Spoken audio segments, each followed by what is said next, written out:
Tuloy-tuloy na ang road to NCAA Season 100. Lalo't nakasalang na ang lahat ng member schools sa social media literacy series ng GMA Masterclass.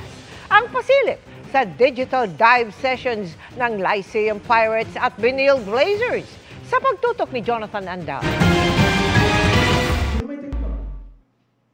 Sa pagtatapos ng GMA Masterclass The Social Media Literacy Series, sumalang ang mga student-athlete ng Lyceum of the Philippines University at College of St. Benilde. Bukod sa responsableng pagpo-post, tinalakay rin ng GMA Integrated News Digital Team kung paanong mas mapapalawak ang kanilang engagement at social media presence.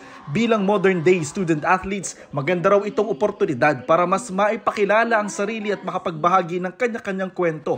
Extra special ang sessions dahil dumalo rin ang ilang kapuso stars at sparkle artists. I used to be an athlete also, and ginagamit ko siya to influence the youth.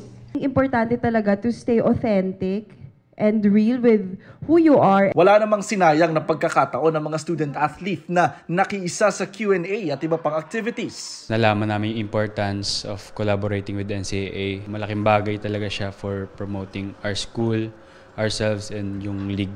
Ito pong masterclass, makakatulong po ito sa akin.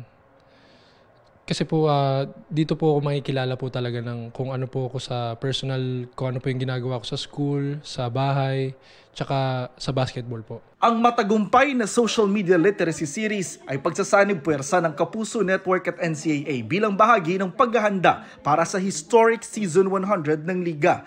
Dahil ang mga itinuturing na game changers at new heroes of the game kayang magwagi sa mga laban sa loob at labas ng hardcourt. May power kayo to create change with one post at a time. Let us embrace the digital realm to connect, inspire, and make the 100th season of the NCAA an unforgettable chapter.